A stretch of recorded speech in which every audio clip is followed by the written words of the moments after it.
ఫిబ్రవరి 28న లలితా మాతాజీ గారి ఆధ్వర్యంలో మీ చేతులతో శ్రీచక్రార్చన దత్త కళ్యాణం చేసుకునే అద్భుత అవకాశం సంప్రదించండి. నమస్తే, వెల్కమ్ టు సుమన్ టీవీ. నేను పద్మిని. ప్రస్తుతంతో పాటు ప్రముఖ ఆధ్యాత్మికవేత్త, దత్త ఉపాసకురాలు, శ్రీపాద శ్రీవల్లభ దత్తపీఠం వ్యవస్థాపకురాలు శ్రీమతి లతా దత్త గారు మనతో పాటు ఉన్నారు. మాట్లాడదాం. నమస్తే అక్క.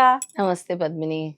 అక్క, మాఘమాస బహుళపక్ష ఏకాదశి వచ్చేస్తోంది. రేపు 13వ తారీఖు విజయ ఏకాదశి. పేర్లు ఎంత అందంగా, అద్భుతంగా, దానికి ఒక అర్థవంతంగా ఉండటం అనేది మన ధర్మంలోనే ఉంటుంది. అవును, we should be very proud. విజయం అనేది ఆ పేర్లోనే ఉంది. అంటే ఆ ఏకాదశి ఆచరిస్తే విజయం మన వెంటే ఉంటుంది అని పేర్లోనే స్పష్టంగా భగవంతుడు మనకి ఇచ్చేసాడు. చెప్పకనే చెప్పటం అది కదా.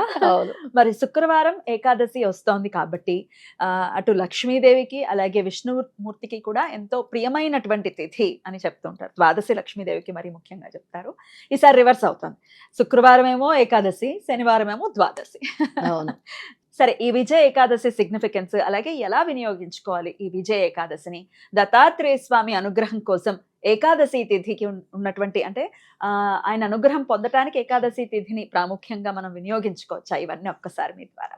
తప్పకుండా పద్మిని. దత్తాత్రేయ స్వామి, విష్ణుమూర్తి ఒకరే, అంతే, ఇంకా వేరు కాదు. అలాగే అనఘాస్వామి, అనఘాలక్ష్మి ఎలాగో విష్ణుమూర్తి, లక్ష్మీదేవి ఇద్దరు ఒకటే అన్నమాట. ఎందుకంటే వాళ్ళు అక్కడ లేకుండా సహ్యాద్రి పర్వతాల్లోనే ఉన్నారు, విష్ణులోకంలో లేకుండా అని బ్రహ్మదేవుడు ఎన్నోసార్లు చెప్పటం జరిగింది. బ్రహ్మదేవుడు అవిద్య గావించినప్పుడు వెళ్ళినప్పుడు కూడా ఇప్పుడు ఆ లక్ష్మీదేవి సమేతంగా సహ్యాద్రి పర్వతాల్లో నివాసం ఉంటున్నారు, అనఘాస్వామి, అనఘాలక్ష్మి రూపంలో అన్నారు. ఇక విజయ ఏకాదశి రోజు దత్త స్మరణ, అలాగే విష్ణు స్మరణ, లక్ష్మీదేవి స్మరణ అనంతమైన ఫలితాన్ని ఇస్తుంది.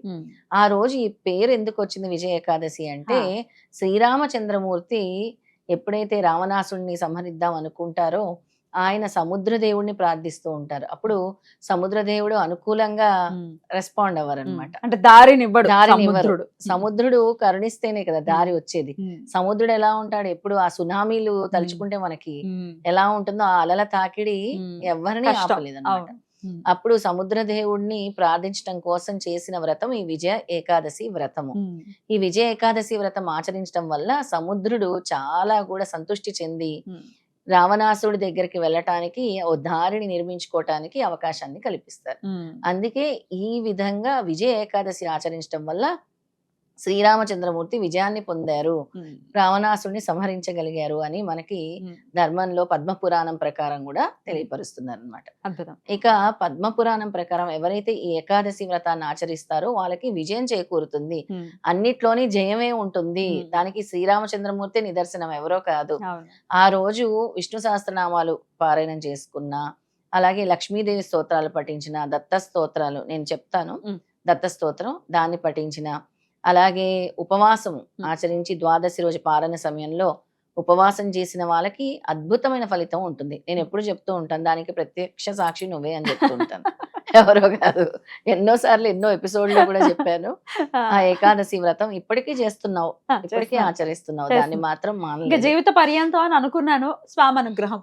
పెద్ద నిర్ణయం, జీవిత పర్యంతం చేసేద్దాం అంతే. ఏకాదశి అంటే అంతే ఫిక్స్. అసలు ఏకాదశి వ్రతం చేస్తున్నా నీలో ఎక్కడ కూడా ఉపవాసం చేస్తున్నట్టు కూడా అనిపించదు. బాగుంటుంది, ఆ శక్తి, ఆ ఎనర్జీ స్వామి ఇచ్చేస్తారు. ఇంకా ఎనర్జెటిక్ గా ఉంటాను, అవును, ఉపవాసం ఉంటే. అయితే ముఖ్యంగా ఈ ఏకాదశి వ్రతం సంతానం లేని వాళ్ళు ఆచరిస్తే చాలా మంచిది. ఎందుకంటే సంతానం కోసము మేము ఎన్ని పూజలు చేసినా మాకు అవ్వట్లేదు అన్న వాళ్ళు ఏకాదశి వ్రతాలని మొదలుపెట్టి, మనకు సంవత్సరంలో వచ్చే 24 ఏకాదశిలు ఎవరైతే ఈ వ్రతాన్ని ఆచరిస్తారో ఖచ్చితంగా సంవత్సరం లోపుగా స్వామి ఆ రిజల్ట్ 100% ఇస్తారు. అలాగే ఆ రోజు తులసితో పూజిస్తే స్వామిని అద్భుతమైన ఫలితం వస్తుంది. అలాగే తులసి దళాలు మాలగా కూర్చి వెళ్ళి విష్ణు ఆలయాల్లో అందిస్తే కూడా చాలా అద్భుతమైన ఫలితాలు, విష్ణుమూర్తి సంతృష్టి చెందుతారు ముఖ్యంగా. ఇక ఆ రోజు దత్తాత్రేయ స్వామికి ఏ విధంగా ఏ స్తోత్రం పఠించాలో చెప్తాను. తప్పకుండా. మంత్రము గాయత్రి మంత్రము, దత్త మంత్రం రెండూ చెప్తాను. ఓకే. ఓం హరి ఓం పరబ్రహ్మ పరమాత్మనే హరిహర బ్రహ్మేంద్రాయ దత్తాత్రేయాయ స్వాహ. ఈ మంత్రంతో పాటు దత్త గాయత్రి మంత్రం కూడా చెప్తాను. ఓం గురుదేవాయ విద్మహే పరబ్రహ్మాయ ధీమహి తన్నో సద్గురు ప్రచోదయాత్. ఈ రెండు చదువుకుంటే చాలా మంచిది అనమాట. ఈ దత్త గాయత్రి మంత్రం 21 సార్లు, ఇప్పుడు నేను ఈ చెప్పిన హరి ఓం పరబ్రహ్మ పరమాత్మనే హరిహర బ్రహ్మేంద్రాయ దత్తాత్రేయాయ స్వాహ 108 సార్లు జపించుకుంటే చాలా మంచిది ఆ రోజు. అద్భుతం అద్భుతం ఇక ఉపవాసం అనేది అందరికీ తెలిసినటువంటి విషయమే. ఏకాదశి అని అంటే ఉపవాసం. ఉపవాసం ఉమ్. ఇక మన- ముఖ్యంగా ఆ రోజు పసుపుతో గనక పూజిస్తే, ఉమ్.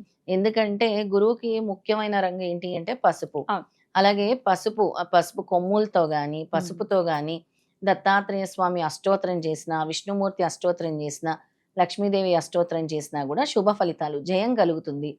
అప్పటి వరకు మనకు జయం కలగట్లేదు అనుకునే వాళ్ళు ఈ విధంగా చేసుకుంటే ఇప్పుడు ఇదే మంత్రాన్ని 21 సార్లు చదవమన్నారు కదా, 21 పసుపు కొమ్మలు సమర్పిస్తూ చేయొచ్చా? చేయొచ్చు. ఒక్కొక్కసారికి ఖచ్చితంగా. ఒక్కొక్క పసుపు కొమ్మ. ఒక్కొక్క పసుపు కొమ్ము అలా 21 పసుపు కొమ్ములతో ఉమ్. ఈ దత్త గాయత్రి మంత్రం ఎవరైతే జపిస్తారో ఉమ్. చక్కటి ఫలితాలని స్వామి అందిస్తారు. మళ్ళీ ఆ పసుపు కొమ్ముల్ని ఏం చేయాలక్క?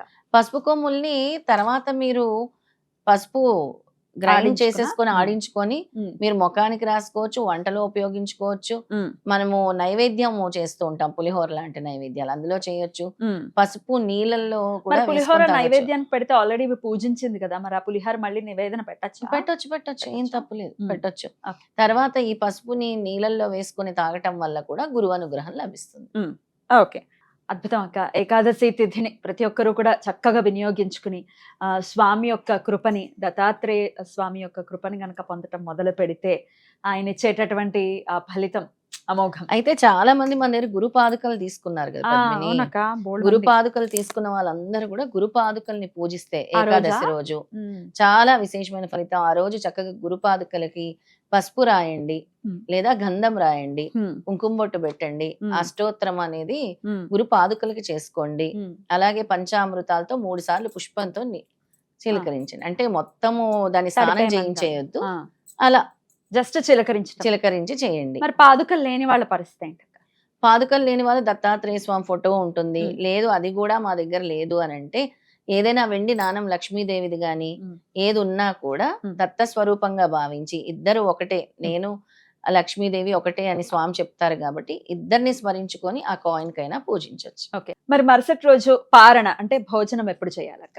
9 గంటల 2 నిమిషాల తర్వాత పారణ సమయం ఉదయం. ఉదయం ఉమ్. సూర్యోదయం అవ్వగానే 9 గంటల 2 నిమిషాలు. అద్భుతం, చాలా చక్కగా తెలియజేశారక్క. దత్తాత్రేయ స్వామి అనుగ్రహం మనందరి పట్ల ఉండాలని ఈ సందర్భంగా మనస్ఫూర్తిగా కోరుకుంటూ కృతజ్ఞతలక్క. నమస్తే. నమస్తే.